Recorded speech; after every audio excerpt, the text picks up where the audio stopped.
I told you that the most important thing to do at Manchester United is to wait and see how this season ends. But what is at stake is the UEFA Europa League, and that's why I rarely come up to obviously do the match reactions. And I promise you the match reactions I'll be doing are those for the games of UEFA Europa League, because that's where we're obviously trying to put in a very huge show to obviously fight for something and maybe win the Champions League. And Joshua Zirkzee is out of the Lyon encounter that United is obviously going to be facing on Thursday. Smash the like button, comment and share if you're only watching us for the very first time. Endeavor to subscribe to this channel so as not miss out on stories that we do upload in here on a daily. Altay Bayindir has come out and obviously had something to say about his debut that obviously was nasty, as 4 goals went ahead obviously cross his goal line, and one of those was totally about him. So smash the like button, comment and share, and continue to subscribe, and let's hear what your thoughts are about this. Now, as this goes to where it is really more interesting, Man United are really having a very huge blow into this. And guess what? Ruben Amorim, yesterday after the game of Newcastle, where we lost by 4 goals to 1, he came up and told us that he thinks it's over for Joshua Zirkzee as far as the game of Lyon is really concerned. And he was like, it's not obviously going to be possible for him to be back on time to obviously take on the side of Lyon. Now, if you know Lyon and how we played them last time, this guy was really very important, and he came off the bench and scored one of the most important goals that kept you or put United into the position of really getting a lead. Not until Andre Onana really went ahead to see himself fired at a very huge ball, and then he obviously went ahead to obviously the ball went ahead to ricochet of him into the jurisdiction of the opponent, and he went ahead, and the opponent went ahead obviously tapped that ball in the back of the net to make it 2-2 for the club of Manchester United. And it was really a draw down there, and all you want to get is a win of any nature. A win of any nature will keep United into a very huge stains all position to see to it that we obviously get into where we want to be in there. So as it stands, Joshua Zirkzee is out, and that's how he was taken out or off the pitch by his fellow. And that's how he was taken off the pitch, and you see he was really being given an aid by Bruno Fernandes, the captain of Manchester United.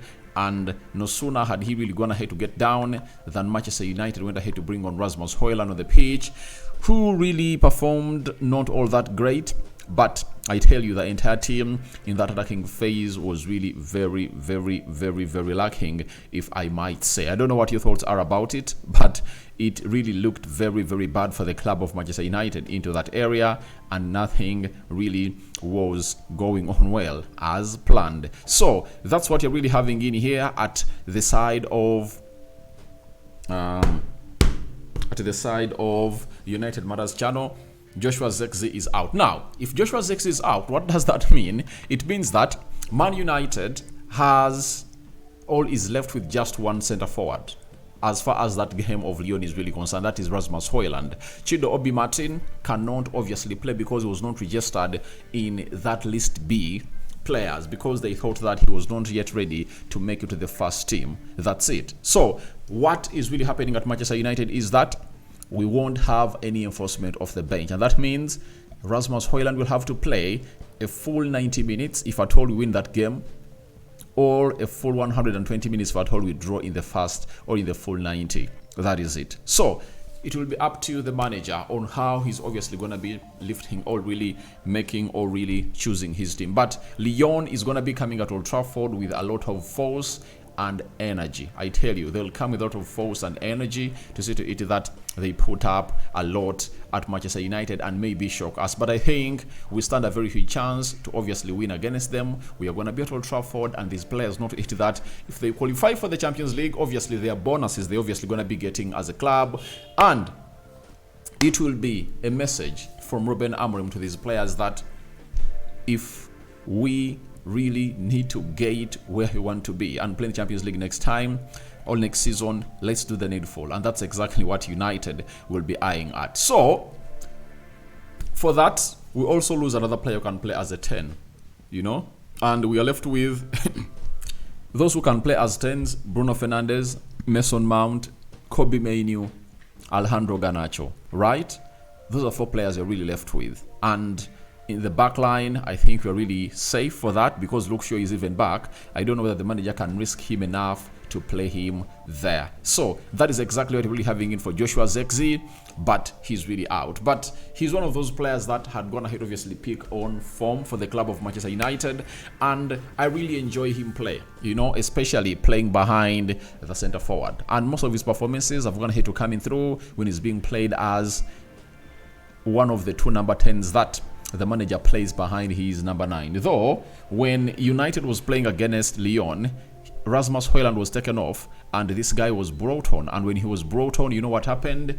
He went ahead, obviously, capitalized onto that well-crossed ball onto the back post by Bruno Fernandes. And I think he headed that ball in the back of the net to make it 2-1 for the club of Manchester United. That is it. So, as it stands, we wait to see what the decision will be, but the final training session will be on Wednesday, and that's when we'll obviously be knowing who is up for what into that particular encounter at the club of Manchester United. But Ruben Amorim is really having more and more injuries, but I'm gonna hate to see Amad Diallo running on the green grass. We don't know whether he's gonna be available tomorrow on Wednesday on training or not, but we know to it that if we go to the semi-finals or knock out Lyon on Thursday, trust me, semi-finals of the UEFA Europa League, this guy will be up and running. Who am I talking about? I'm talking about a player known as Amad Diallo. That is it. So guys, thank you very much. And this is where we go into Altay Bayindir, who went ahead to obviously celebrate his birthday over the weekend, right? And when he did celebrate his birthday, you know, he turned 27 years of age. And by the way, it's really very unusual for a player who plays a lot of football, you know, who was really playing for, I think, for Fenerbahce, remember very well, and he really did a lot of work there. First choice goalkeeper, obviously doing the needful in there for the club known as Fenerbahce, and he went ahead to obviously give up and say, all right, I'm going to Manchester United. So that was really very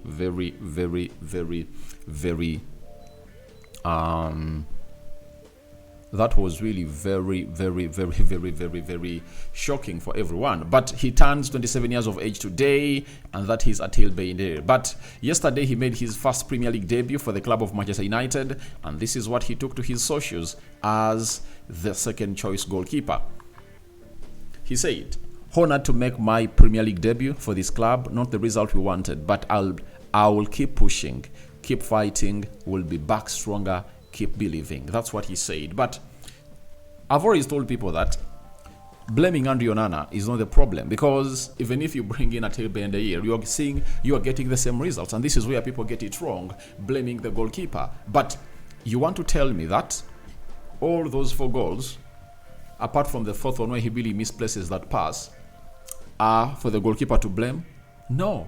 Why is it for Altay Bayindir, it's not all about him? If Onana was in that goal, all of you would have gone ahead to say, it's because of Onana. Bayindir would have gone to office, come up and obviously come and really save those chances. Others have gone ahead to put in excuses that all we think is that this goalkeeper hasn't been getting ample playing time. And I'm like, who tells you that? Who tells you that the keeper is not getting ample playing time? A goalkeeper has to be ready steady, because match fitness for a goalkeeper is not like that of a player who plays in the rest of the 10 positions on the pitch. You know, the goalkeeper making a save doesn't need him to be always in goal. We've gone ahead to see these keepers come off the bench most times and really make wonderful saves. So don't really be blindfolded.